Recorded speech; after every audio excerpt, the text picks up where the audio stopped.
નમસ્કાર મિત્રો, સૌથી પહેલા વાત કરીએ તો અત્યારે માયાભાઈ આહિર અને બગદાણા સરપંચના સંબંધીના સાચા ખોટા વાત વિવાદ સોશિયલ મીડિયામાં વધી રહ્યા છે।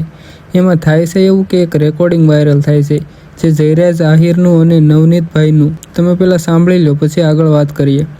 હેલો, બોલો ને। જયરાજ આહિર બોલું, બોરડાથી।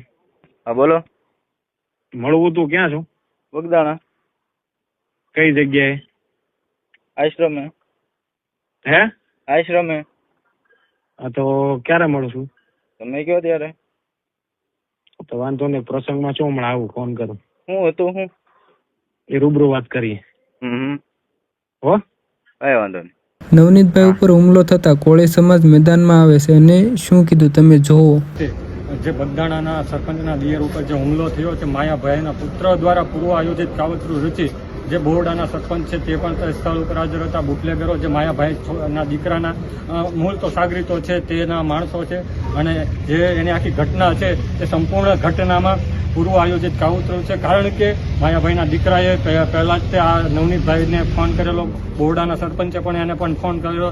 માત્ર ને માત્ર જે ઘટના ઘટી હતી કે બોમ્બેના એક ટ્રસ્ટી છે તે બગદાણા ખાતે ટ્રસ્ટમાં મેનેજિંગ ડિરેક્ટર તરીકે છે કે કેમ તે પ્રશ્નને અનુસંધાને માયાભાઈએ માફી માંગી હતી। તે માફી માંગી તે તે માયાભાઈના દીકરાને ગમેલું નહીં, તેને માત્ર ઈરાદો બનાવી પૂર્વ આયોજિત કાવતરું રચી આ સરપંચના દિયર પર હુમલો કરી તેમને ગંભીર ઇજાઓ પહોંચાડવામાં આવી છે। આ ગંભીર ઇજાઓને લઈને આ જે એફઆઈઆરમાં છે તે વિવિધ કલમોનો ઉમેરો થાય, યોગ્ય નામનો ઉમેરો થાય, તે અનુસંધાને આજરોજ મામલતદાર કચેરી ખાતે અમે આવેદન આપ્યું। ત્યારબાદ જયરાજ આહિરનો એક વિડીયો વાયરલ થાય છે કે આ બધું સ્ક્રિપ્ટેડ છે, એક કાવતરું છે માયાભાઈ અને જયરાજને ફસાવવાનું। તમે વિડીયો જોવો મિત્રો। અને આજે 31 તારીખે 30 તારીખે આ બધી ઘટનાઓ ઘટે તો એ ચોક્કસપણે આપ સૌ સમજી શકો છો કે આ કોકના ઈશારે કે ભાઈને વ્યક્તિગત પ્રસન્નતા કંઈક કરવી હશે।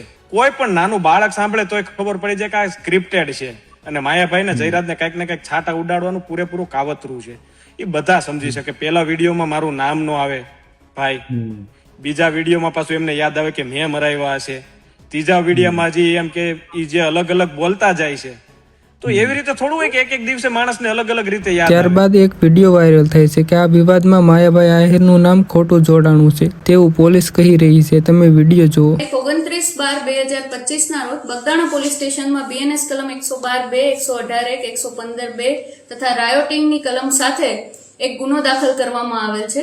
આ સમગ્ર બનાવમાં જે ફરિયાદી છે નવનીતભાઈ ડાયાભાઈ બાલતિયા કે જે બગદાણા ગામના સરપંચના સંબંધી થાય છે, તેઓ દ્વારા પોલીસને એક માહિતી આપવામાં આવે છે કે તેઓ રાતે જ્યારે એક વરના ગાડીનો પીછો કરતા હોય છે એવામાં 8 અજાણ્યા શખ્સો દ્વારા ગાડીમાંથી ઉતરી તેઓ ઉપર હુમલો કરી તેમના હાથમાં ફ્રેક્ચર નિપજાવી તથા મૂંઢ ઈજાઓ કરી તેમને ઈજા પહોંચાડેલ છે। આ સમગ્ર બનાવની જાણ પોલીસને થતા પોલીસે તાત્કાલિક આ સમગ્ર બનાવની તપાસ હાથ ધરવામાં આવેલ છે। નેક્સ્ટ અપડેટની વાત કરીએ તો મિત્રો એક વિડીયો વાયરલ થાય છે। કોઈ અનનોન વ્યક્તિ વિડીયો મૂકે છે કે પવન ચક્કીનું કામ ચાલે છે અને મને ચાલવા નથી દેતા અને મને મારવાની ધમકી આપે છે। તમે પહેલા વિડીયો જોવો મિત્રો। અડમતિયા અને આકડિયાના અને આ હિંગળગઢના મને મારવા આવ્યા છે। આ પવન ચક્કાનું કામ ખરાબામાં હાલે છે, બરાબર, અને એને એવું છે કે ભાઈ કામ નથી હાંકવા દેવું, બરાબર, અને મેં કીધું કામ નથી હાંકવા દેવું, મારે વાડીનો રસ્તો છે અને આ મારી હેરાનગતિ કરે છે, બરાબર, મારે હાલવાનો માર્ગને બધું બંધ કરાયું છે અને આ દરબાર છે ને એ હંધાય આકડિયાના આ તે હંધાય કેસ મને મારી નાખો, મને મારી નાખો, જો આ વિડીયો મારો સહેલો છે, બરાબર, મારી નાખો એમ કે હું મારી નાખું, બરાબર, એમ કે મારા ડોળા મોટા સામું જોઉં છું ના ત્યાં, બરાબર। નેક્સ્ટ અપડેટની વાત કરીએ તો મિત્રો જેને પણ ભાગીને લગ્ન કરવા હોય તો લગ્નની નોંધણી માટે હવે ક્લાસ 2 અધિકારીની મંજૂરી ફરજિયાત લેવી પડશે અને મા બાપને ફરજિયાત નોટિસ મોકલવી પડશે અને નોટિસના 30 દિવસ પછી જવાબ રજૂ કરવો પડશે। નેક્સ્ટ અપડેટની વાત કરીએ તો મિત્રો એક અધિકારી અને એક ખેડૂત વચ્ચે જમીનને લઈને વિવાદ થાય છે। અધિકારી કહે છે કે આ સરકારી ખરાબો છે। તમે વિડીયો જુઓ। બોલો હવે ખેડૂતને હું તમારો શું પ્રશ્ન છે? નહીં તમે શું તમારો શું પ્રશ્ન? તમે શું કીધું? હું તમારા ખેતરમાં ગરી ગયો છું, તમારે જ્યાં જવું તમે કીધું, તમને લાગતું હોય આ તમારી જગા છે, બરાબર, તમને લાગે તમારો સર્વે નંબર છે, બરાબર, તો તમે ફરિયાદ કરી શકો। તમે શું કીધું? તમારે જ્યાં જવું હોય ત્યાં જાઓ। હા, હું તમારા ખેતરમાં બળજબરી કરી ગયો, તમારા ખેતરમાં નહીં, રેવન્યુ રેકોર્ડ પ્રમાણે આ સરકારી ખરાબો છે, જમીનનું આડાવડી થઈ ગઈ, તમને ખબર છે? લાવો કાગળિયા, હું ક્યાં ના લાવો, તમને ક્યાં ના પાડી છે? આ ટીસી એમની સરકારે ખોડી દીધું હોય, તમને પાવર દેવા હતું ટીસી ખોલેલું, એમાં એવું નથી. ટીસી પીજીવીસીએલ વાળા તમને પાવર દેવા ખરાબામાં દીએ છે તમે કયો હે? ટીસી ઈ મને નથી ખબર. ટીસી નું શું વહીવટ છે તે ઈ મને નથી ખબર. ઈ અમારો પીજીવીસીએલ નો ડિપાર્ટમેન્ટ છે. ઈ પીજીવીસીએલ જોવે.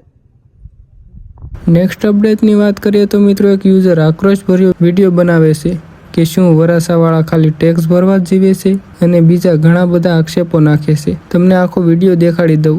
વરાછાવાળા ખાલી ટેક્સ ભરવા માટે જ જીવે છે. સામેના વાહનની લાઈટ સીધી આંખમાં આવે છે. આના લીધે એક્સિડન્ટ થાય તો કોની જવાબદારી? કાપોદરાથી પોદાર આર્કેડ સુધીનો વરાછાનો મેઇન ફ્લાયઓવર છે. આઈઆરસી ની ગાઈડલાઈન પ્રમાણે સામેથી આવતી લાઈટ અટકાવવા માટે તમારે ડિવાઈડર પર નાના છોડ મૂકવાના હોય. સિટીના બીજા બધા બ્રિજ પર તમે મૂકેલા છે, ખાલી વરાછામાં જ નથી. વરાછાવાળા ખાલી ટેક્સ ભરવા માટે જ જીવે છે. નેક્સ્ટ અપડેટની વાત કરીએ તો મિત્રો એક વ્યક્તિ બીજી વ્યક્તિ પાસે માફી મંગાવે છે અને કહે છે કે આવી ભૂલ બીજી વાર થશે તો નયનભાઈ મમરા ભરી દે છે. તમે વિડીયો જોવો મિત્રો.